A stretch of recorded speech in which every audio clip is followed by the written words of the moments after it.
Hello ನಮಸ್ಕಾರ. Welcome back to our YouTube channel. ಎಲ್ಲರೂ ಹೇಗಿದ್ದೀರಾ? ಐ ಹೋಪ್ ಚೆನ್ನಾಗಿದ್ದೀರಾ ಅಂತ ಭಾವಿಸ್ತೀನಿ.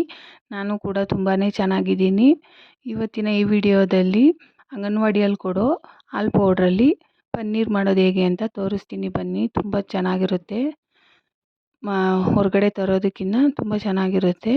ಒಂದು ಪಾತ್ರೆಗೆ ಒಂದು ಪ್ಯಾಕೆಟ್ ಫುಲ್ಲು ಹಾಕ್ಕೊಂಡಿದ್ದೀನಿ ನೋಡಿ, ತೋರಿಸ್ತಿದ್ದೀನಿ. ಈಗ ಈ ಚೊಂಬಲ್ಲಿ ಒಂದು 3 ಚೊಂಬು ನೀರು ಹಾಕ್ಕೊಳ್ತೀನಿ.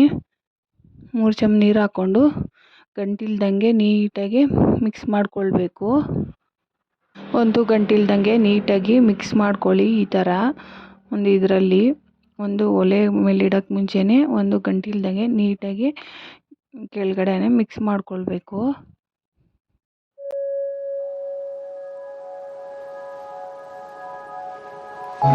ಆನಂತರ ಸ್ಟವನ್ನು ಹಚ್ಕೊಂಡು ಪಾತ್ರೆಯನ್ನು ಒಲೆ ಮೇಲೆ ಇಡೋಣ ಬನ್ನಿ. ಲೋ ಫ್ಲೇಮಲ್ಲೇ ಇರಲಿ ಸ್ಟವು. ಆನಂತರ ಕೈ ಬಿಡ್ದಂಗೆ ತಿರ್ಕೊಡ್ತಾ ಬರಬೇಕು. ಈ ಥರ ತಿರುಗ್ತಾನೆ ಇರಬೇಕು, ಇಲ್ಲಾಂದರೆ ಪಾತ್ರೆ ತಳ ಹಿಡಿದ್ಬಿಡುತ್ತೆ, ಆಗ ಸೀದೋಗುತ್ತೆ, ಚೆನ್ನಾಗಿರಲ್ಲ. ಹಾಗಾಗಿ ಕುದಿ ಬರೋವರೆಗೂ ತಿರ್ಕೊಡ್ತಾನೆ ಬರಬೇಕು. ಈ ರೀತಿ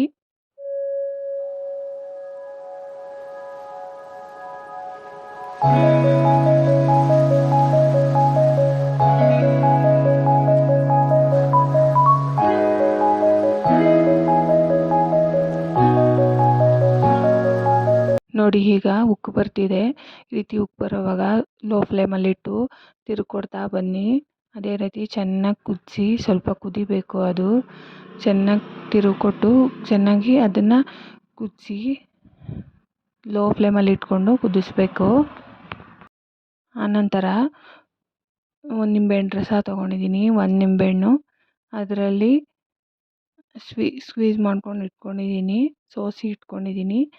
ಸ್ವಲ್ಪನೇ ಅದಕ್ಕೆ ಸೇರಿಸ್ತಾ ಬರಬೇಕು. ಒಂದು ಸ್ವಲ್ಪ ಹಾಕಿ ಆನಂತರ ತಿರುಗಿ ಕೊಡಬೇಕು ಚೆನ್ನಾಗಿ. ಮತ್ತು ಸ್ವಲ್ಪ ಹೊತ್ತು ಬಿಟ್ಕೊಂಡು ಇನ್ನು ಸ್ವಲ್ಪ ಹಾಕಿ ನಿಂಬೆಹಣ್ಣು ರಸ ತಿರುಗ್ಕೊಡ್ತಾ ಬಂದರೆ ಅದೇ ನೋಡಿ ಈ ರೀತಿ ಹೊಡ್ಕೊಳ್ಳುತ್ತೆ. ಈ ರೀತಿ ಹೊಡ್ಕೊಳ್ಳಾಗ ಪನ್ನೀರ್ ಆಗಿದೆ ಅಂತ ಸ್ವಲ್ಪ ಹೊತ್ತು ಕುದಿಸ್ಬೇಕು.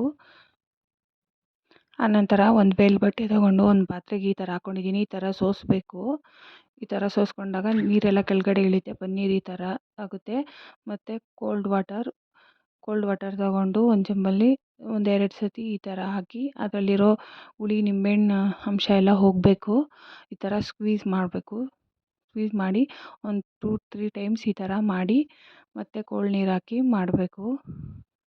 ನೋಡಿ ಈ ಥರ ಮತ್ತೆ ಸೆಕೆಂಡ್ ಟೈಮ್ ಹಾಕ್ತಿದ್ದೀನಿ ನಾನು ಕೋಲ್ಡ್ ನೀರು. ಈ ಥರ ಮಾಡಿ ಮತ್ತೆ ಅದನ್ನು ಚೆನ್ನಾಗಿ ನಿಂಬೆಹಣ್ಣು ರಸ ಎಲ್ಲ ಹೋಗೋ ಥರ ಸ್ವಲ್ಪ ಇದು ಮಾಡಬೇಕು.